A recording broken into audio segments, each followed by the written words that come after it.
Masih bersama saya, Mr. Z Bicara. Tentu saja bicara tentang kebenaran berdasarkan fakta, data, dan peristiwa. Kali ini kita masih fokus ya pada barang kiriman milik PMI. Ya, mudah-mudahan saja ini kabar baik untuk Anda karena Permendak nomor 36 tahun 2023 yang selama ini informasinya ya menghambat lancarnya barang milik PMI yang dikirim ke keluarganya. Mudah-mudahan saja segera direvisi. Ini kabar baik untuk Anda semua. Dari TV One Newscom, kabar gembira revisi Permendak. BP2MI usulkan barang kiriman PMI dari luar negeri bebas bea. Ini menarik nih. Jakarta, TV One News. Kabar gembira datang kepada pekerja migran Indonesia. Usai video viral sejumlah kiriman barang untuk keluarga di tanah air yang tertahan di berbagai pelabuhan, pasalnya Kepala BP2MI Beni Ramdhani mengaku pihaknya telah melakukan rapat koordinasi dengan kementerian serta lembaga terkait. Beni mengaku rapat tersebut dalam upaya merevisi Permendak nomor 36 tahun 2024. Ini 23 ya. Di antaranya adalah barang impor milik PMI. Rapat ini untuk mencari solusi terhadap upaya revisi Permendak nomor 36 tahun 2023, jelas Beni Ramdhani, yang dilaksanakan secara daring di Jakarta. Beni menuturkan pada tanggal 16 April 2024 akan dilaksanakan rapat terbatas yang akan dihadiri pimpinan kementerian lembaga dari rapat tersebut.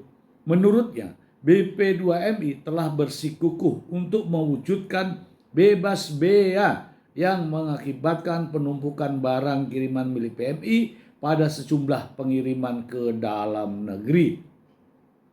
Saya akan hadir secara langsung karena BP2MI diminta memberikan masukan terhadap upaya revisi Permendak nomor 36 tahun 2023.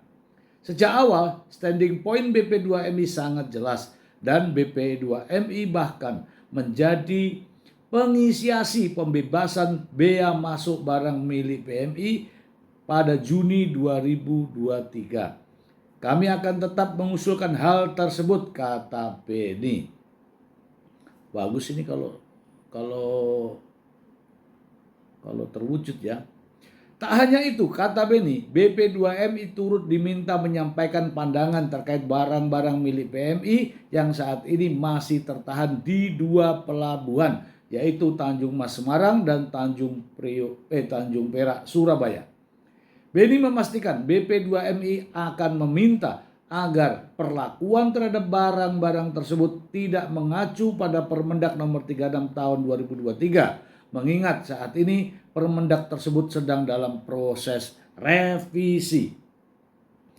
Serta ia menegaskan akan meminta agar barang-barang itu tidak dikembalikan atau dimusnahkan, tetapi dapat dikirimkan kepada keluarga masing-masing, tentu dengan langkah-langkah harmonisasi data PMI resmi.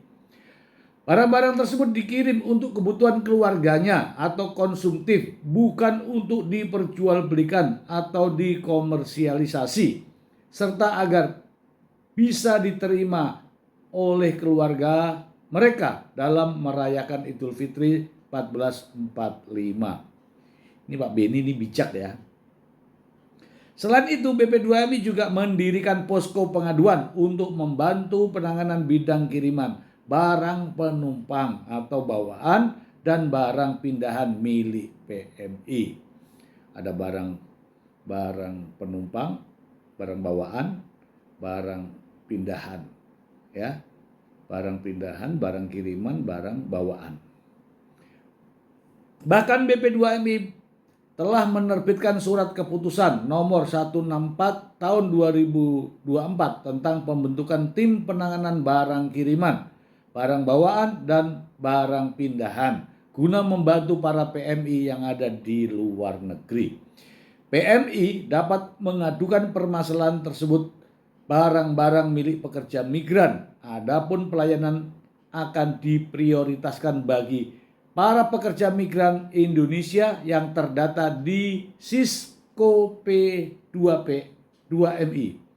Namun, untuk para pekerja migran Indonesia lainnya yang tidak terdaftar pada Sisco P2MI, maka juga akan dilayani apabila telah tercatat dalam portal layanan Peduli WNI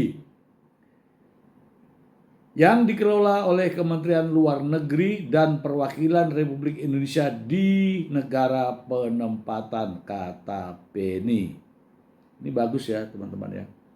Sementara itu, Sekretaris Utama BP2MI Renardi mengatakan pihaknya mengusulkan nama barang dan besarannya. Datanya ada sebanyak 19 halaman, misalnya pakaian, alas kaki, dan lain-lain. Penentuan barang-barang ini juga dengan menghimpun masukan dari para pegiat PMI di negara-negara penempatan. Oke, silakan teman-teman langsung dibaca di ini ya. Saya ingin menyampaikan sedikit saja. PMI adalah pahlawan devisa untuk negara Indonesia. Setidak-tidaknya sebagai pahlawan kita juga harus menghormati, menghargai. Bahkan kita harus peduli terhadap para PMI. Kini PMI sedang mengalami ujian, yaitu barang kiriman miliknya sedang dalam kondisi bertumpuk di gudang-gudang. Ini nyata. Ada yang bilang itu barang lama, bukan barang lama, ya. Itu barang sudah numpuk sekian lama, ditambah lagi dengan barang-barang yang baru sehingga makin menumpuk. Dan belum ada proses untuk pengiriman ke alamat yang dituju. Saya ingatkan kepada para PMI, jadi Anda sebagai PMI itu ada 3 barang. Ya, yang pertama adalah barang kiriman, yang kedua adalah barang bawaan, dan yang ketiga adalah barang pindahan. Ketiga hal tersebut kita akan bahas pada tayangan berikutnya. Untuk kali ini, bagaimana cara mencari solusi terbaik untuk para PMI dengan adanya Permendak 36 yang harus direvisi. Demikian.